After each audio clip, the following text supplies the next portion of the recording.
269 MP ஓட்டு போட்டிருக்காங்க sir, one nation ஒன்னு போலுக்காக. Government agrees to demand for JPC என்பதுதான் எனக்கு எஸ்எம்எஸ் வந்து கொண்டிருக்கிறது. கவர்மெண்ட் வந்து ஒத்துனுட்டாங்க ஜேபிசி போடுறேன்னு. ஸோ ஆக மொத்தம் எதிர்கட்சி தோல்வி விட்டன.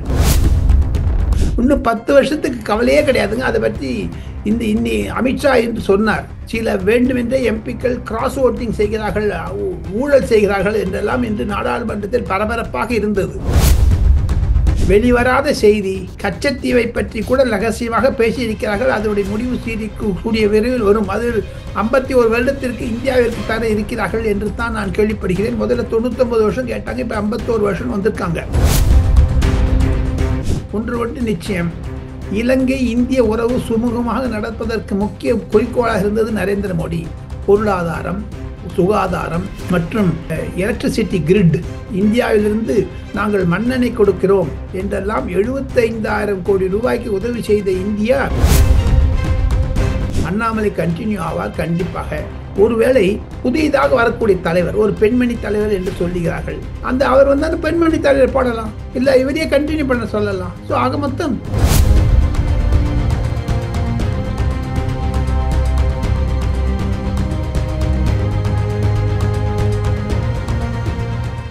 ரியல் ஒன் வாய்ஸ் நண்பர்களுக்கு, நேயர்களுக்கு வணக்கம். தொடர்ச்சியாக பல்வேறு முக்கியமான தகவல்களை நம்முடைய ரியல் ஒன் வாய்ஸ் நேயர்களோடு பகிர்ந்து கொண்டிருக்கும் மூத்த பத்திரிகையாளர் டெல்லி ராஜகோபாலன் சார் அவர்கள் நம்முடைய இருக்கிறார். வணக்கம் சார். நமஸ்காரம் பாய். நமஸ்காரம். நல்லா குளிருங்க டெல்லியில. 3 டிகிரி இன்னைக்கு. இது பாருங்க, நான் ஒரு ஷால்வே, ஒரு ஷர்ட்டு, ஒரு ஸ்வெட்டர், அது உள்ள ஒரு ஸ்வெட்டர், அது உள்ள ஒரு பனியன், அதை தவிர ஹீட்டர், எங்க தொட்டாலும் சில்லுன்னு இருக்குது. 3 டிகிரினா எல்லாம் கை நடுங்குதுங்க. ஓகே சார், அதாவது பாத்தீங்கன்னா இலங்கை ஜனாதிபதி அவர்கள் திசாநாயக்கே அவர்கள் பிரதமர் மோடி அவர்களை சந்திச்சிருக்காங்க. இந்த சந்திப்புல வெளிவராத மிக முக்கியமான தகவல்கள் என்னென்ன சார் இருக்கு? வெளிவராத முக்கியமான தகவல், இந்தியா வந்து இலங்கை அதிபருக்கு அழுத்தம் கொடுத்தது. தமிழர்களையும் தமிழ் மீனவர்களை பற்றியும் அதிகமாக விவாதித்தார்கள் என்று டாக்டர் ஜெய்சங்கர் ஓப்பனாகவே வெளியே சொல்லியிருந்தாலும் கூட திரைமறைவில் நடந்தது பல நடந்திருக்கிறது. திசாநாயக்கே இலங்கை அதிபருக்கு இந்தியா ஒரு எச்சரிக்கை கொடுத்திருக்கிறது. தங்களுடைய இராணுவமும் தங்களுடைய கடற்படை ஆட்களும் தமிழக மீனவர்களை, ஆந்திரா மீனவர்களை எல்லாம் பிடித்துவிட்டு சிறையில் அடைப்பதெல்லாம் தவறு என்று எண்ணிக்கை கொடுத்திருக்கிறார்கள். அதற்கு பற்றி ஒரு வார்னிங் கொடுத்ததாகவும் தான் கேள்விப்படுகிறேன். தேசிய பாதுகாப்பு ஆலோசகர் அஜித் தோவல் வந்து அந்த நாட்டினுடைய கமிஷனர் ஆஃப் போலீஸ் என்று சொல்லக்கூடிய சில உயர் அதிகாரிகள், போலீஸ் அதிகாரிகளுக்கு நேரடியாக விளக்கம் கொடுத்து விட்டார். கூடிய விரைவில் அவர்களை நான் விடுதலை செய்கிறேன் என்று உறுதிவார்த்தை கொடுத்திருக்கிறார் திசாநாயகே என்பதுதான் வெளிவராத தகவல். இருப்பினும் வெளிவந்த தகவல்களை கூட நாம் அலச வேண்டும். ரியல் ஒன் வாய்ஸ் நேயர்களுக்கு டெல்லியில் நடந்ததை பற்றி திருப்பி சொல்ல வேண்டும். நரேந்திர மோடி ஒரு 3 மணி நேரம் இலங்கை அதிபருடன் பேசிக் கொண்டிருந்த பொழுது சைனாவிலிருந்து அம்மன் தோட்டையில் நிறுத்தப்பட்ட ஒரு உளவு கப்பலை ஏன் தாங்கள் அதற்கு இடம் கொடுத்தீர்கள் என்று. ஆனால் அந்த அம்மன் தோட்டம் என்பதை 99 வருஷத்துக்கு லீஸ்ல கொடுத்துட்டாங்க ஸ்ரீலங்கா சைனாக்கு. இருப்பினும் இனி அது மாதிரி ஒரு நகவல்கள் நடக்காது என்று உறுதிமொழி கொடுத்திருக்கிறார், அஷூரன்ஸ் கொடுத்திருக்கிறார் திசாநாயகே. அதுவே ஒரு மாபெரும் திருப்பம். அது இந்தியாவிற்கு வெற்றி, இந்திய தூதர்களுக்கு வெற்றி, நரேந்திர மோடிக்கு மாபெரும் வெற்றி. அதையும் தவிர வெளிவராத செய்தி, கச்சத்தீவை பற்றி கூட ரகசியமாக பேசியிருக்கிறார்கள். அதனுடைய முடிவு கூடிய விரைவில் வரும். அது 51 வருடத்திற்கு இந்தியாவிற்கு தர இருக்கிறார்கள் என்று தான் நான் கேள்விப்படுகிறேன். முதல்ல 99 வருஷம் கேட்டாங்க, இப்போ 51 வருஷம் வந்திருக்காங்க. அதுவும் கூடிய விரைவில் வந்துவிடும். ஆனால் முதலாக இந்திய பிரதமர் யாழ்ப்பாணத்திற்கு சென்றது நரேந்திர மோடி ஒருவர் தான் 2015. ஆக மொத்தம் தமிழ் மக்களை பற்றியும் 2009 திமுக, காங்கிரஸ், இன்க்ளூடிங் கம்யூனிஸ்ட் கட்சி எல்லாம் சேர்ந்து கொண்டு இலங்கை தமிழர்களை படுகொலை செய்தது ஜெனசைட் என்று வைகோ அடிக்கடி சொல்லுகிறார்களே, சீமான் அடிக்கடி சொல்லுகிறார்களே, அதையெல்லாம் கூட நினைவு கூர்ந்தார் நரேந்திர மோடி. இந்திய இராணுவ கப்பல்களும் சரி, இந்திய இராணுவ விமானப்படைகளும் சரி, இலங்கையினுடைய விமான வர்ணத்தை பூசிக்கொண்டு தமிழ் ஏரியாவில் எடுத்து நார்த் ஈஸ்டர்ன் ப்ராவின்ஸில் அடித்ததே, அதை அதை பற்றி விஜய் சிங் என்று சொல்லக்கூடிய இராணுவ செயலாளராக இருந்தவர் அப்பொழுதே ஒரு குறிப்பு எழுதியிருக்கிறார். அது புத்தகமாக வந்திருக்கிறது. ஆக மொத்தம் காங்கிரசும் சரி, திமுகவும் சரி, அதைத்தானே வைகோ மீண்டும் மீண்டும் சொல்லுகிறார், அதைத்தானே சீமான் சொல்லுகிறார், அதைத்தானே விடுதலை பொறுத்து சிறுத்தை கட்சிகளும் சொல்லுகிறார்கள். அதையெல்லாம் கூட நினைவு கூர்ந்தார் நரேந்திர மோடி திசநாயகரிடம். அதை புரிந்து கொண்டு தற்பொழுது வன்முறைகள் குறைக்கப்பட்டிருந்தாலும் ஒன்று நிச்சயம், இலங்கை இந்திய உறவு சுமூகமாக நடப்பதற்கு முக்கிய குறிக்கோளாக இருந்தது நரேந்திர மோடி.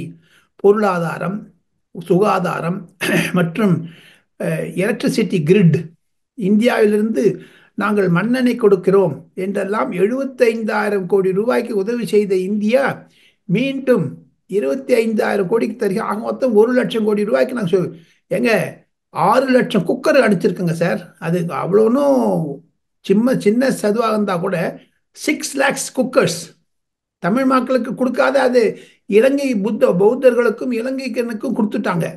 அந்த சமயத்தில் தமிழ்நாடுக்கு கொரோனா சமயத்தில் இந்தியாவிலிருந்து மருந்து பொருட்கள் போனதை தமிழர்களுக்கு கொடுக்கவே இல்லை. அவ்வளவு அநியாயம் செய்தது. அதையெல்லாம் நரேந்திர மோடி சுட்டி காட்டி இருக்கிறார். போதாத குறைக்கு பாதுகாப்பு பறித்தான் அதிகமாக பேசினார் என்பதுதான் குறிப்போளாக இருக்க வேண்டியது. சிவா சார், இப்போ இன்னைக்கு மக்களவையில ஒரே நாடு ஒரே தேர்தல் இதற்கான ஒப்புகைக்கான சட்ட மசோதா தாக்கல் செய்யப்பட்டிருக்கிறது.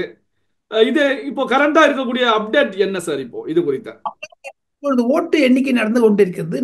புது நாடாளுமன்றத்தில் புது வாக்கெடுப்பு எண்ணிக்கை எலக்ட்ரானிக் ஓட்டிங் நடந்து கொண்டிருப்பதனால் சமீபத்தில் வந்த ஒரு இது என்னன்னா 220 ஓட்டு வாங்கியிருக்கிறது பாஜக. ஆனால் 138 தான் எதிர்கட்சிகள் வாங்கியிருக்கிறார்கள். அது மொத்தம் இது அனுமதிக்கப்பட்டு விட்டது.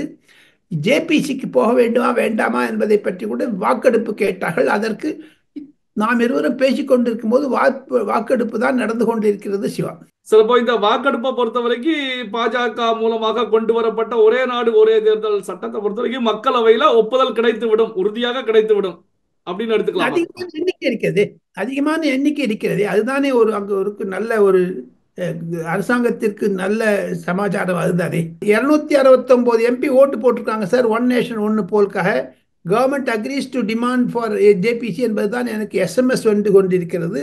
கவர்மெண்ட் ஒத்துனுட்டாங்க ஜேபிசி போடுறேன்னு. ஸோ ஆக மொத்தம் எதிர்கட்சி தோல்வி விட்டன. இப்போ ஒப்புதல் கிடைத்த நிலையில இப்போ 2026 சட்டமன்ற தேர்தல்கள் சில மாநிலத்திற்கு நடக்கும் போது அந்த தேர்தலோடு சேர்த்து நாடாளுமன்ற தேர்தல் நடைபெறும் அப்படிங்கிற கருத்துக்கள் நிலவுகிறதே சார். வேண்டாங்க. ஒன்று தெளிவாக நான் ஒரே நேயர்களுக்கு சொல்ல ஆசைப்படுகிறேன். சட்ட திருத்தம் வந்தாலும் கூட நிறைவேற்றினாலும் கூட இது 2034 தான் அமலுக்கு வர இருக்கிறது. சிவா காரணம் டீலிமிட்டேஷன், சென்சஸ், அதையும் தவிர விமென்ஸ் ரிசர்வேஷன் பில் இதையெல்லாம் பண்ணினா அப்புறம் தான் இது ஒன் நேஷன் ஒன் போல் வரப்போகுது. இன்னும் 10 வருஷத்துக்கு கவலையே கிடையாதுங்க. அதை பற்றி இன்னி அமித்ஷா என்று சொன்னார். சில வேண்டுமென்றே எம்பிக்கள் கிராஸ் ஓட்டிங் செய்கிறார்கள், ஊழல் செய்கிறார்கள் என்றெல்லாம் இன்று நாடாளுமன்றத்தில் பரபரப்பாக இருந்தது. ஆனாலும் உடனே இதை ஜாயிண்ட் பார்லிமெண்டரி கமிட்டிக்கு அனுப்ப இருக்கிறார்கள் என்பதுதான் சிறப்பு செய்தி. 17ஆம் தேதி டியூஸ்டே 1:45 PM இதாங்க. இது இனிமேல் என்ன நடக்க போகுதுங்க தெரியல. ஓட்டிங் நடந்துருக்கு, 2:30 மணிக்கு தெரியும் சொல்றாங்க சார். சார், இப்போ திமுக உள்ளிட்ட இந்தி கூட்டணியில் இருக்கக்கூடிய கட்சிகள் கடுமையான எதிர்ப்புகளை தெரிவிச்சிருந்தாங்க. அப்போ அவர்களை பொறுத்த வரைக்கும் மக்களவையில தோல்வி கண்டு விட்டார்கள் அப்படின்னு தான் சார் நிலை இருக்கிறது. பாஜகவிற்கு பெரும்பான்மை இருக்கிறது அல்லவா?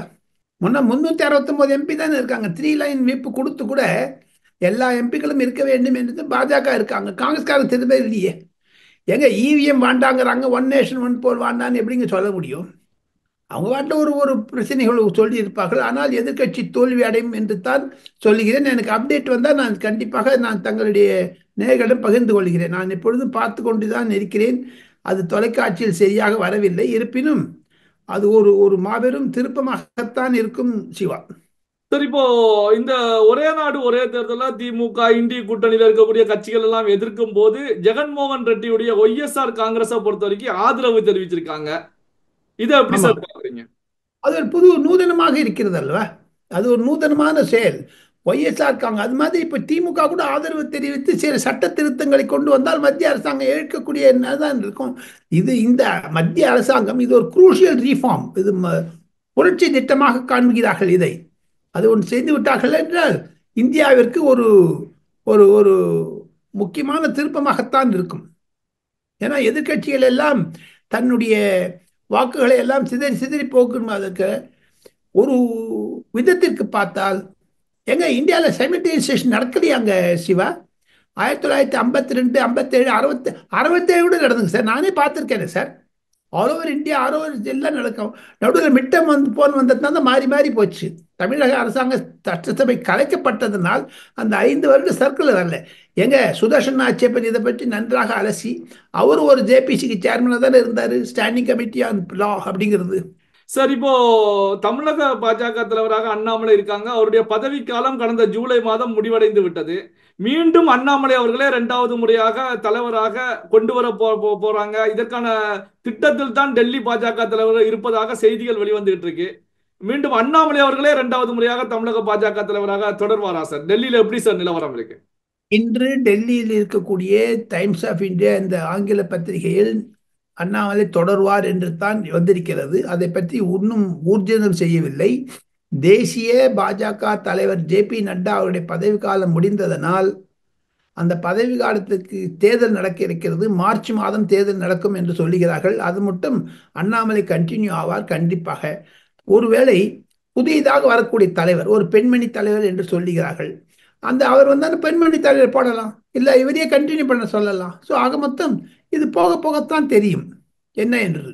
பல்வேறு முக்கியமான தகவல்களை நம்முடைய ரியல் ஒன் வாய்ஸ் நேயர்களோடு பகிர்ந்து கொண்டதற்கு நன்றி சார். நன்றி, நமஸ்கார் ஜி.